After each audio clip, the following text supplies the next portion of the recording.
Bueno, continuando con la segunda parte del teórico, ahora lo que vamos a ver son las teorías sobre la estratificación social desde el punto de vista de Marx, de Max Weber y de Parsons en su teoría del estructural funcionalismo.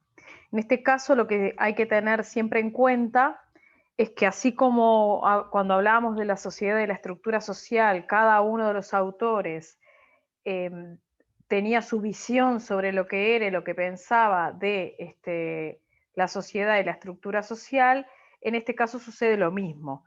Cada uno de ellos observa a las clases sociales y las estudia desde su ideología, ¿no?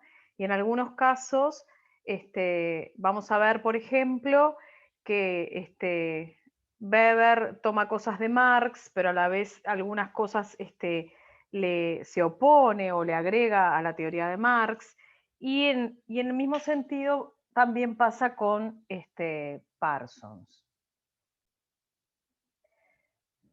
Bueno, el primer autor que vamos a ir viendo es Marx.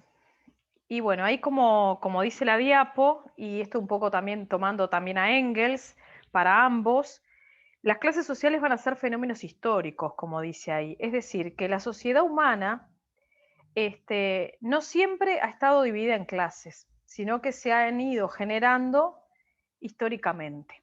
Y para que éstas surjan, como dice también la diapo, debe existir un excedente económico, ¿sí? Es decir, que tiene que haber una determinada cantidad de riqueza que un grupo de personas se la apropie. Y ahí es donde aparece también en el tercer renglón, donde habla de asociada a la propiedad privada de los medios de producción, es decir, que para que aparezca la riqueza, para que eh, surjan las clases sociales, perdón, debe haber un excedente económico, es decir, cuando se produce algo, ¿no? Se transforma, por ejemplo, la naturaleza o se explota la naturaleza por el hombre, debe de haber un excedente, ¿tá? Que genere determinada riqueza y que sobrepase los mínimos indispensables que se necesitan para la sobrevivencia del grupo. Entonces, al surgir algo que es posible apropiarse, es decir, que se puede tener la propiedad de eso, es decir, lo que se llama cuando aparece, que sería con la aparición de la propiedad privada, una minoría de los sujetos se apropia de los medios de producción, ¿sí? Y otro explota el trabajo, perdón, y explotan el trabajo de la mayoría de los que producen o son productores. Y esto es un poco vinculado a lo que vimos la semana pasada, ¿verdad?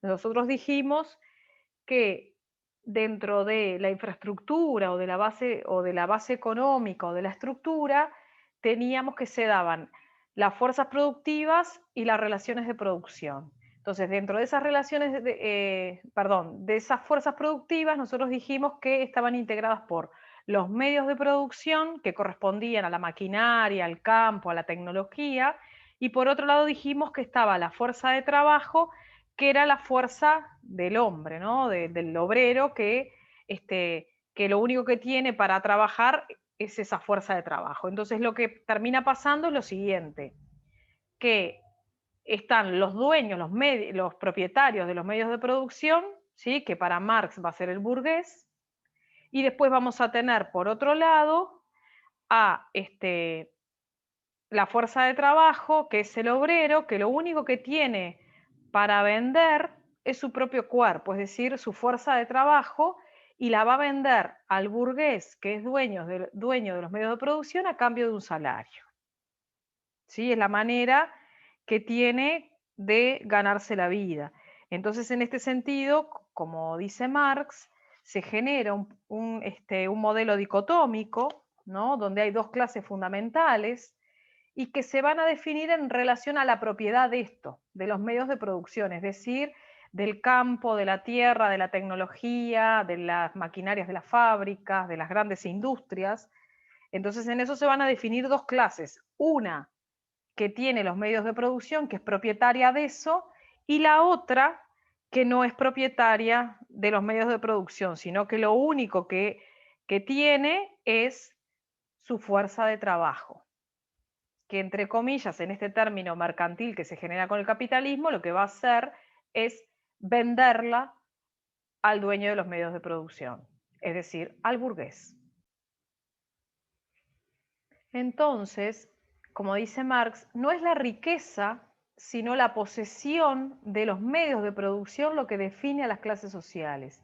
Es decir, no es el nivel de ingreso el que define la clase social, porque capaz que yo trabajo para una empresa y soy gerente y tengo un muy buen sueldo, un muy buen ingreso, pero trabajo para el lugar, yo no soy la dueña de la empresa. Entonces ahí sigo siendo proletaria según Marx y el dueño de la empresa va a ser el burgués, es decir, es el dueño del medio de producción. En este sentido, por eso se aclara que no es la riqueza, capaz que yo con mi sueldo tengo un buen ingreso y puedo viajar y puedo darme gustos y un montón de cosas, sino que lo que diferencia y hace que uno sea burgués y el otro proletario es la propiedad de los medios de producción, es decir, el ser dueño de la fábrica, de la tierra, de la maquinaria, ¿sí?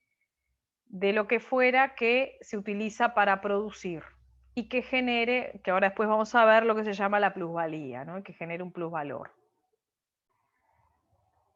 Bueno, otra de las cosas importantes, por ejemplo, es que bueno, la división en clases para Marx no es un fenómeno de la distribución de la riqueza, sino que es consecuencia de la posición en la producción de cada sujeto. Y también entiende, y en esto va de la mano con esta primera línea que tenemos acá, es que el control de los medios para producir es la base sobre la que se asienta la dominación política e ideológica. Es decir, la clase que posee los medios de producción es a la vez la clase dominante. ¿Por qué? Porque son quienes disponen de los medios de producción que también van a controlar el Estado y van a tratar de imponer a los demás lo que son sus creencias, sus valores, incluso cosas que los burgueses terminan aceptando como algo legítimo y justo. Es decir, lo que hacen es que los convencen de que lo que están diciendo está bien y es legítimo, ¿sí? Es decir, que imponen, como dice ahí, controlan los medios para la dominación ideológica, es decir, controlan al Estado, ¿sí? Y le van a imponer, y van a imponer, no, al proletario le van a imponer o le van a hacer como creer que sus creencias, sus valores están bien. Entonces, a través de eso los legitiman, ¿sí? Entonces, es como que el proletario termina aceptando su dominio como legítimo y justo. Y después, bueno, en la medida en que la diferenciación en clases siempre supone una explotación de una clase sobre la otra, la relación entre ellas siempre va a ser conflictiva, ¿no? Dice, existe una relación entre las clases principales en un modo de producción dado por el conflicto, ¿no? Entonces siempre van a estar en antagonismo, por lo que va a generar siempre que haya un conflicto, ¿no? Siempre van a estar como en lucha, mirándose antagónicamente, es decir, nunca va a haber un equilibrio perfecto como dijimos la semana pasada, es decir, siempre va a ser algo que está tenso, inestable, en tensión permanente.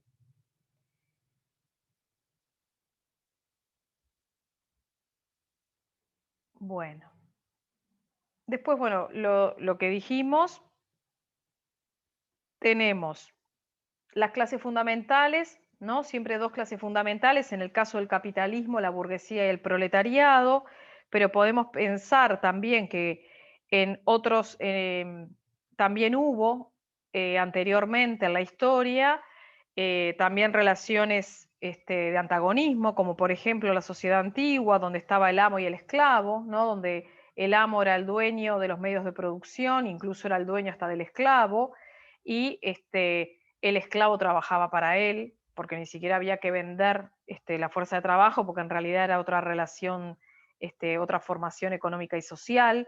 Entonces, en realidad, otro modo de producción. Entonces, lo que había era que el amo era propiedad no solo de la tierra, sino también del esclavo, y el esclavo, obligadamente, obviamente, y esclavizado, trabajaba para él y para producir su riqueza.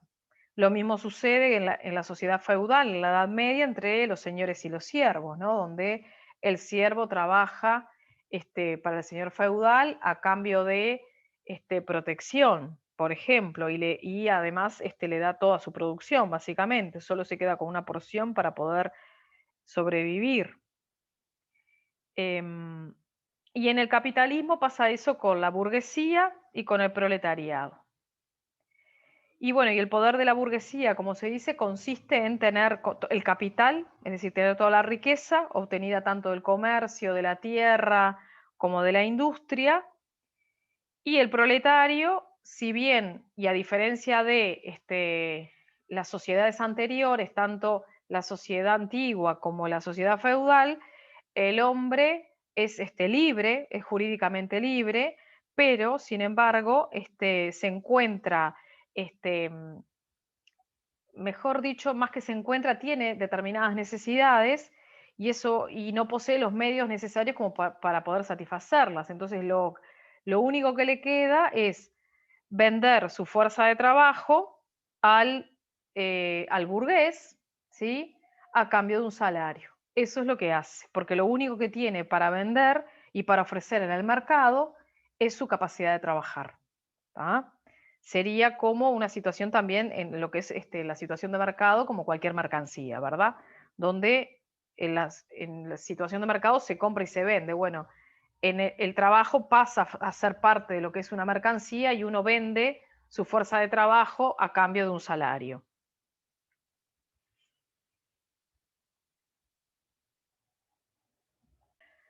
Bueno, pero ¿cómo el burgués se enriquece a costas del proletario, ¿no? ¿Por qué se dan esas clases tan antagónicas o qué es lo que sucede? Es decir, el proletario trabaja para el burgués, ¿no? Entonces, a través del trabajo va a transformar la naturaleza, va a transformar la materia prima, la materia, perdón, y eso va a generar un valor, ¿sí? Un valor económico. Y una parte de ese valor que produce el obrero o el proletario a lo largo de la jornada de trabajo equivale a lo que el burgués le paga en salario. Es decir, que como dice un ejemplo que tiene Marx, es decir, si un obrero textil gana por día 300 pesos, en las primeras 6 horas de trabajar, por ejemplo, el algodón, ha producido ese valor, ese valor. Entonces, pero ¿qué va a pasar? Va a continuar trabajando hasta llegar a las 10 horas, por lo que se genera una diferencia, es decir, se habla de un plusvalor, de un surplus también, ¿sí? Entonces, a esa diferencia que hay entre lo que el obrero genera y lo que el patrón le paga o el burgués le paga al obrero o al proletario, ahí está la riqueza, es decir, la plusvalía con lo que se queda el burgués y es la base de la riqueza para él. ¿Tá? Capaz que dicho de una manera más fácil, por ejemplo, si yo trabajo en una fábrica de zapatos, ¿sí? Y trabajo 10 horas en esa fábrica de zapatos y capaz que en mi jornada laboral yo llego a producir 10 pares de zapatos. Capaz que un par de zapatos por hora. Un poco lenta en mi trabajo, pero bueno, vamos para hacerlo los números más prácticos. Trabajo 10 horas, realizo 10 pares de zapatos y, y mi salario es de 100 pesos. ¿Tá? Que justo el burgués o el dueño de la fábrica de zapatos vende cada par de zapatos a 100 pesos. Entonces a mí me paga 100 pesos por mi jornada de 10 horas, ¿no?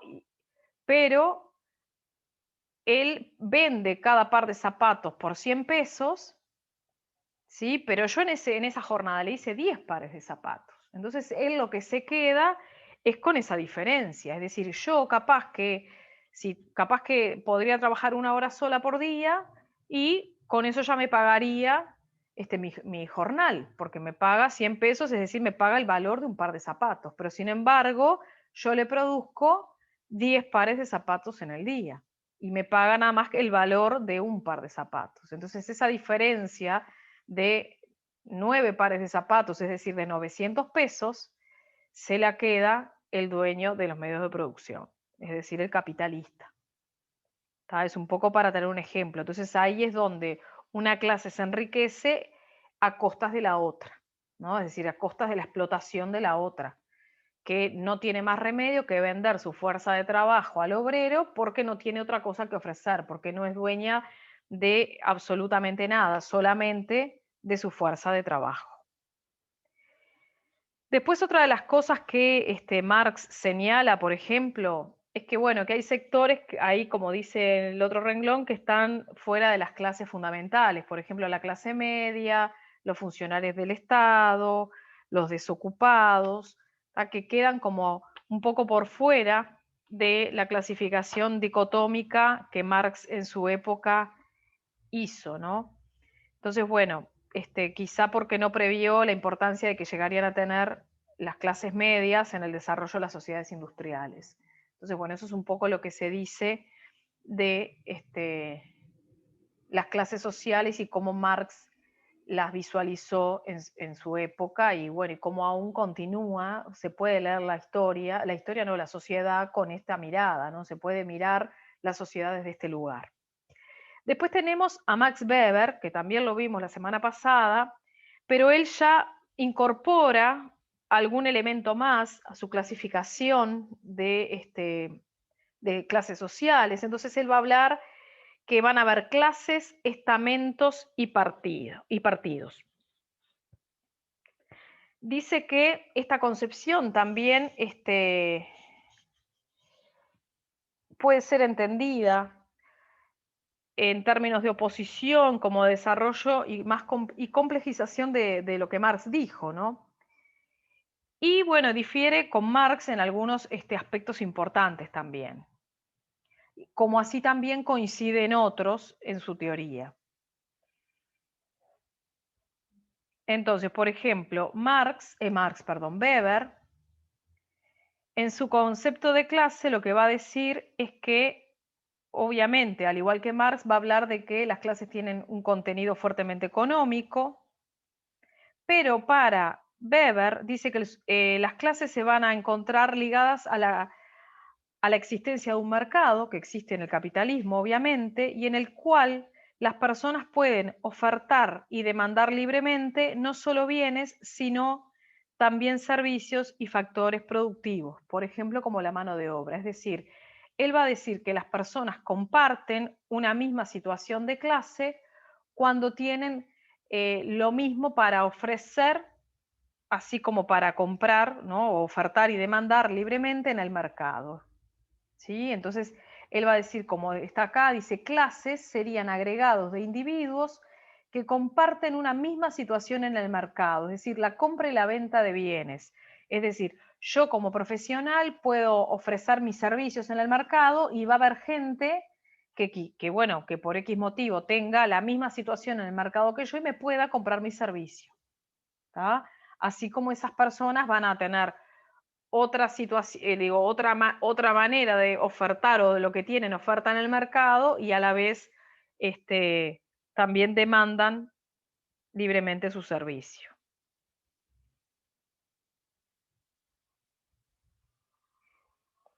Entonces, en este sentido, las relaciones económicas entre las personas van a quedar definidas tanto por las posibilidades que cada uno tenga de hacer valer sus propios bienes y servicios en el mercado, como las de adquirir los ajenos, que fue un poco el ejemplo que puse, ¿no? Cuando yo ejerzo mi profesión, oferto mi servicio y a la vez alguien me los compra y a la vez yo demando otros servicios, es decir, necesito comprar en el supermercado y bueno, y tengo con qué comprar porque a la vez oferto mi trabajo en el mercado y alguien siempre también va a venir y me lo va a comprar. ¿No? Como que se da esa cadena. Entonces él habla de eso, que las clases sociales serían agregados de sujetos que comparten esa misma situación de compra y venta en el mercado. Entonces, en este sentido, uno podría pensar que habrían tantas clases como tipos de bienes hay como para vender y ocupaciones que hay para ofrecer, ¿verdad? Entonces, bueno, Weber solo considera como clases a ciertas categorías o agregados de individuos que tienen ocupaciones afines y que se distinguen de otros según algunos criterios y que se mueven al interior de esos agrupamientos con relativa facilidad, ¿verdad? Entonces, bueno, otra de las cosas que también Weber piensa y que toma, que al igual que Marx, por ejemplo, es que la base principal, y que está aquí, es el control de los medios de producción. Entonces, bueno, esta base principal del control de los medios de producción es quien establece, obviamente, la oposición entre los que poseen los medios de producción y que controlan todo y los que no lo poseen. Pero a diferencia de Marx, Weber no cree que esta distinción o esta separación entre poseedores de los medios de producción y no poseedores sea la única forma de generar o de ver las diferencias sociales, las diferencias en clases. Y también sostiene que más allá de que algunos grupos, ¿no?, de grandes propietarios o de grandes empresarios puedan ser lo suficientemente homogéneos como para conformar una clase, no ocurre lo mismo con los no poseedores, ¿no? Entonces ahí él va a hablar que entre ellos hay diferencias, ¿no?, en sus situaciones en el mercado, por tanto esto va a redundar en las condiciones de vida que hacen necesario introducir más distinciones, como por ejemplo van a ser estas, ¿no?, que están vinculadas con las diferencias entre las personas en los conocimientos técnicos, calificaciones o nivel educativo, ¿no?, que influyen en los tipos de trabajo que las personas pueden conseguir, pueden lograr en el mercado, ¿no?, sí, en el mundo laboral. Entonces ahí es donde él va a clasificar en 4 clases principales, ¿no? Va a dar un paso más, donde tenemos, por ejemplo, la alta clase dominante, que él dice que va a estar formada por grandes empresarios o empresarios, que obviamente mantienen un acceso privilegiado a las oportunidades educativas y al ejercicio del poder. Luego van a estar los trabajadores de cuello blanco, que él ubica ahí a los profesionales, a los técnicos, a los empresarios, a los intelectuales, y ambos todos carentes de propiedad, es decir, que no poseen los medios de producción. Por otro lado, también va a ubicar a la pequeña burguesía, a pequeños propietarios comerciantes, porque también una de las cosas que le quedaba a Marx era que también dentro del dueño de los medios de producción no se podía comparar entre el que tiene el gran capital o una gran industria o muchas hectáreas de campo frente a aquel que tiene algo mucho más pequeño, como que no estamos hablando del mismo tipo de burgués. Entonces ahí es que él genera lo que es la pequeña burguesía, y después los obreros manuales, ¿tá?, que pueden ser, bueno, con distintos grados de capacitación, ¿no? Pueden ser calificados, no calificados, y obviamente al tener diferentes grados de capacitación pueden variar también los ingresos, ¿no? Entonces, en ese sentido, él incorpora algún, algún elemento más a la clasificación de las clases. Bueno, y después 2 elementos más que agrega Weber también a su visión, tiene que ver con esto de la visión del conflicto y la polarización. Si bien él en su teoría cree o asigna un importante lugar al conflicto y no niega la existencia de la lucha de clases como señala Marx, no cree que ésta sea el principal proceso dinámico de las sociedades, sino que dice que, bueno, que la relación entre los intereses y la lucha de clases varía históricamente y no depende del grado de desigualdad solamente. Por otro lado, tampoco está de acuerdo con la afirmación de Marx de la existencia de un proceso creciente de polarización entre las clases sociales.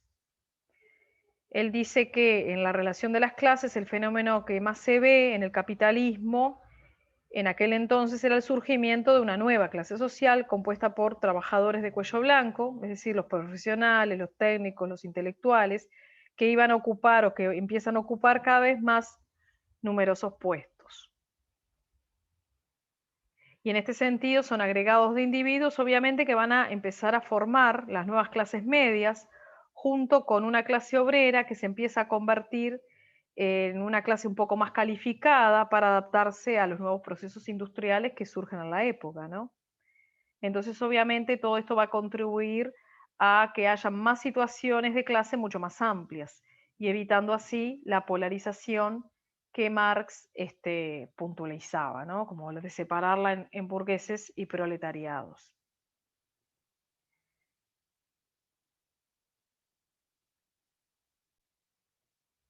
Por otra parte, también Weber rechazaba la idea de Marx de que el poder económico ligado a la situación de clase condiciona necesariamente fenómenos como el poder político o el prestigio social.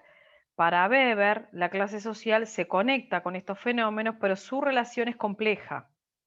Entonces dice que cada uno de ellos debe conceptualizarse por separado y es lo que vamos a visualizar ahora, ¿no?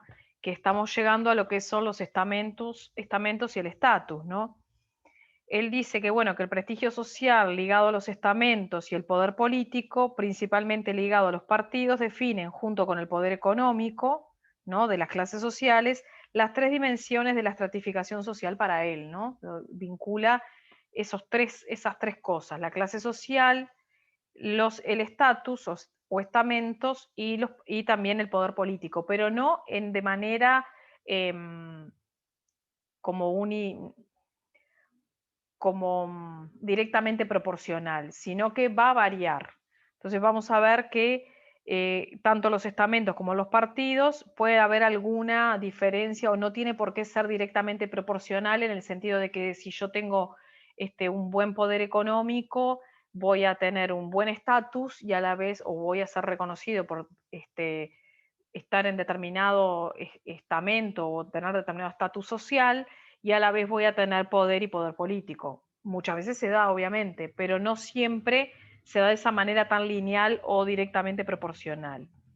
Entonces, bueno, lo que señala de los estamentos o el estatus, que se caracteriza por un elemento más bien subjetivo, ¿no? Tiene que ver con esto, ¿no? La valoración del otro, de su posición social, atribuyéndole prestigio, ¿no? Entonces, bueno, la situación estamental de las personas se basa en la evaluación de los demás, que los demás hacen de uno o de él, y de su posición social, atribuyéndole alguna forma de consideración o de prestigio.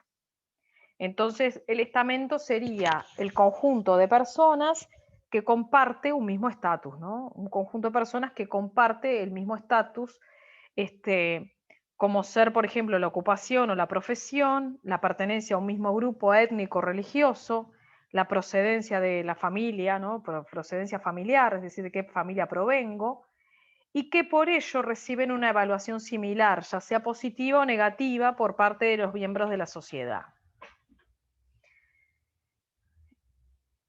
Entonces, bueno, aquellos que pertenecen a un mismo estamento, por lo general, tienen un modo de vida similar, ¿sí? Casi siempre se identifican entre sí, poseen un fuerte sentimiento de pertenencia al grupo de estatus, forman agrupaciones muchas veces muy selectas, ¿no? Donde hay restricciones a la entrada de todo, de algunos, no todo el mundo puede entrar a esos grupos, y si bien, y eso fue un poco lo que comenté al principio, la posición en el estamento o el estatus puede coincidir con la situación de clase, es decir, yo puedo tener una buena situación económica y estar en puedo tener determinado nivel de clase social y puede coincidir con mi estatus, pero no muchas veces tiene por qué ser, no necesariamente hay una relación directa, sino que muchas veces algunas personas con idéntica situación de clase no pertenecen al mismo grupo estamental. Y como ejemplo se pone, por ejemplo, a los nuevos ricos. ¿Cuántas veces hay personas que por X motivo, ya sea porque, no sé, se ganaron el 5 de oro o porque, no sé, recibieron una importante herencia o bueno, podría ser aquel que se hizo rico o bueno, generando un emprendimiento que bueno, que le fue muy bien y que de repente genera mucha riqueza y trata, ¿no?, como de integrarse a esa sociedad de clase alta y no puede entrar. Entonces, por eso ahí es donde no coincide quizá el nivel económico de la persona con el estamento o el estatus al que le gustaría pertenecer, ¿no? Entonces, en ese sentido, el nuevo rico, aunque tiene las recompensas económicas de de una situación de clase elevada, obviamente porque tiene plata, frecuentemente son excluidos de los grupos de estatus elevado, ¿tá?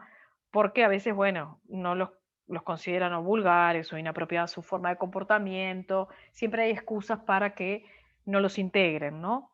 Y lo mismo pasa al revés. Muchas veces sucede de que aquellas personas o familias que tradicionalmente pertenecieron a grupos muy elevados de clase y de estatus, permanezcan igual dentro del estamento, aunque hoy por hoy no tengan nada o hayan perdido toda la fortuna. Entonces mantienen el estatus porque era una familia que ya estaba en esa situación de antes o porque en un momento generaron y tuvieron determinada riqueza y muchas veces mantienen el estatus, mantienen el apellido, pero no tienen la riqueza que tuvieron y sin embargo siguen perteneciendo a ese estamento o a ese grupo selecto.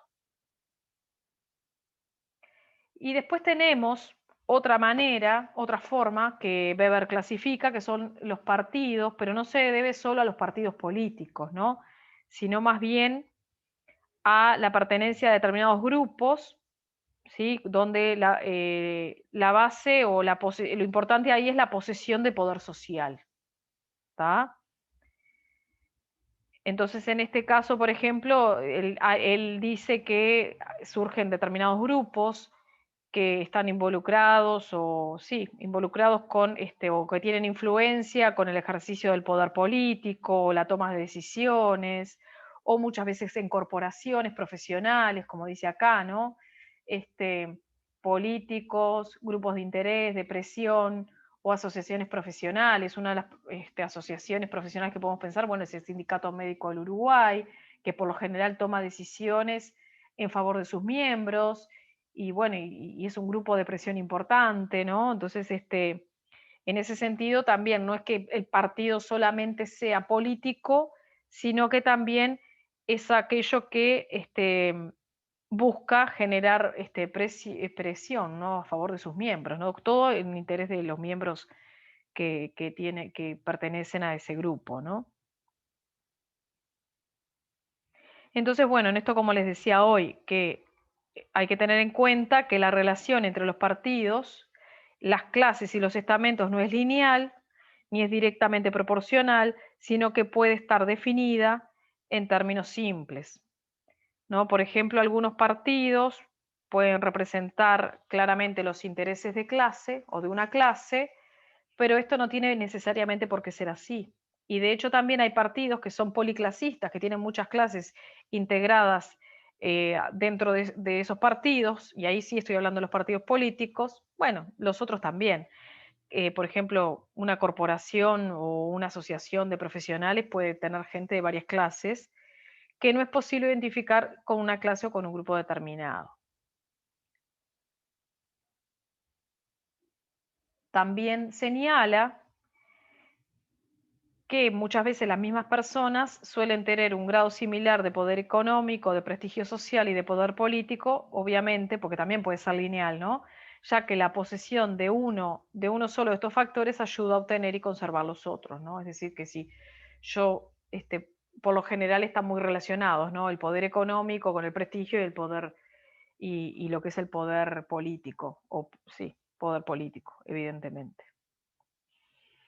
Bueno, y después,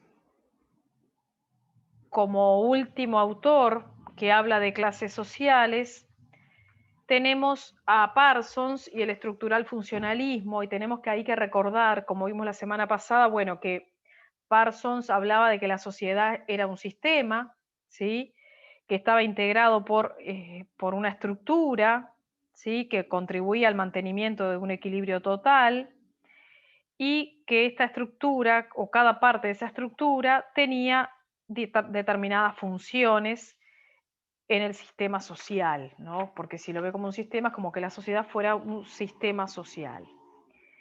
Entonces, bueno, esa estructura podía estar desempeñada a través de los papeles o los roles. Otra de las cosas que destacaba de la estructura eran los valores.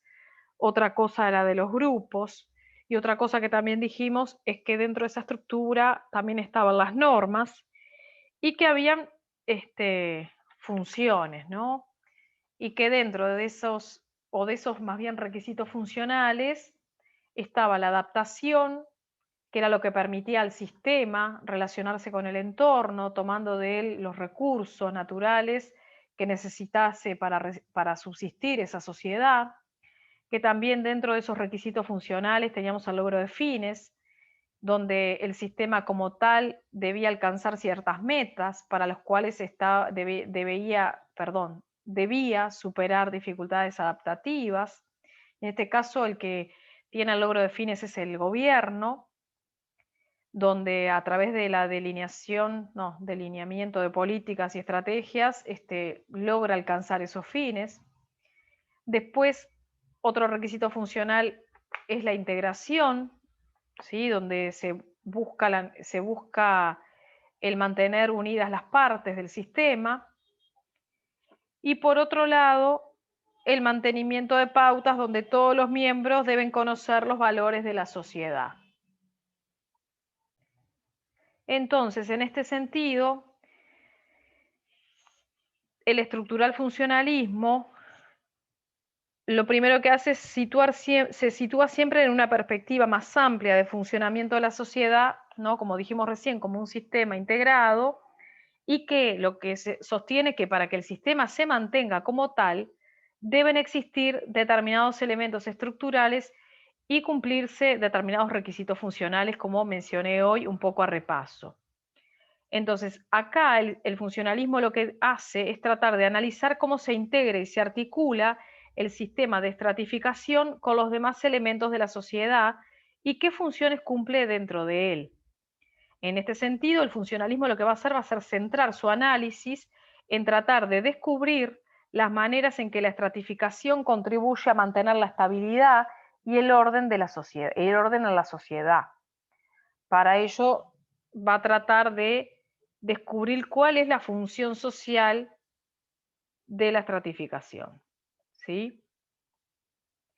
Y en este caso, por lo general, el análisis funcional que realiza el estructural funcionalismo lo que va a hacer es poner énfasis en un punto de vista más subjetivo para el abordaje de la estratificación y no tanto de buscar los factores objetivos, tales como pasaba tanto en el con Marx o con Max Weber, ¿no? Que veían en el ingreso o en la propiedad de ciertos bienes como la base sobre las cuales se situaban los sujetos en una o en otra posición social, sino que lo que va a hacer es buscar o determinar cómo esos y otros factores son evaluados por los restantes miembros de la sociedad, ¿no? Y cómo en esa base de esas evaluaciones que realiza la sociedad se asigna a los individuos un distinto grado de recompensas sociales, principalmente en términos de prestigio y reconocimiento. Es decir, que cómo la sociedad va a dar una valoración subjetiva, ¿no? Es decir, qué es lo que la sociedad valora, lo que la sociedad considera importante, como para determinar en qué lugar puede estar una persona en el estrato social, ¿sí?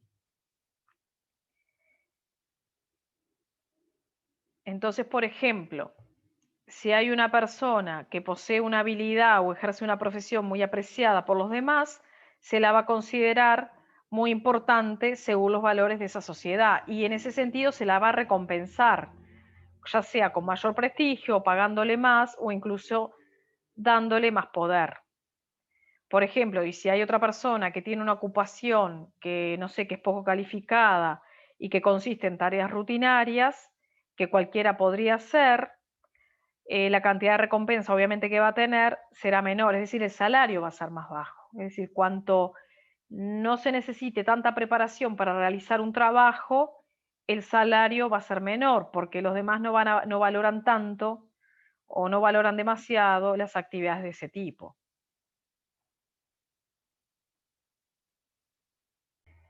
Entonces, y acá ya voy terminando, los elementos que van a servir de base para la evaluación diferencial de los individuos en una sociedad para el estructural funcionalismo y también, bueno, para la consiguiente también asignación de estatus, no se van a limitar solamente a la ocupación, sino que también van a ser variados, como por ejemplo, la familia a la que la persona pertenece, las cualidades personales que tiene, qué logros alcanzó, es decir, si estudió, si terminó, si es profesional, si no, los bienes que poseen, la autoridad de la que se está investido, es decir, si es una persona que tiene determinado poder, y no solo político, sino que tiene como es referente en su grupo, o justamente porque estudió tiene determinado poder en ese, de conocimiento en esa área.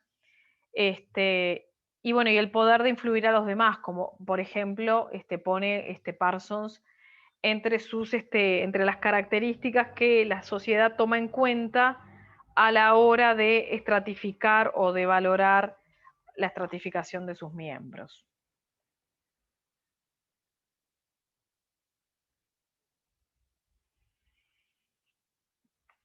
Y bueno, y otra de las cosas que Parsons menciona, y un poco está ahí en esta última diapositiva, es la tendencia que hay de que se desarrollen conflictos en el sistema de clases, donde la mayoría de los cuales se mantienen latentes y logran ser controlados a través de la función de integración del sistema.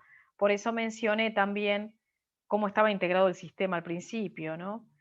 Él va a hablar que hay un sistema competitivo, ¿no? Donde el sistema ocupacional individualiza, diferencia entre ganadores y perdedores, y que no siempre se basa en las normas de la justa competencia, sino que lo que va a pasar es que va a llegar, y es un poco siguiendo la teoría de Darwin, el que se encuentre más apto.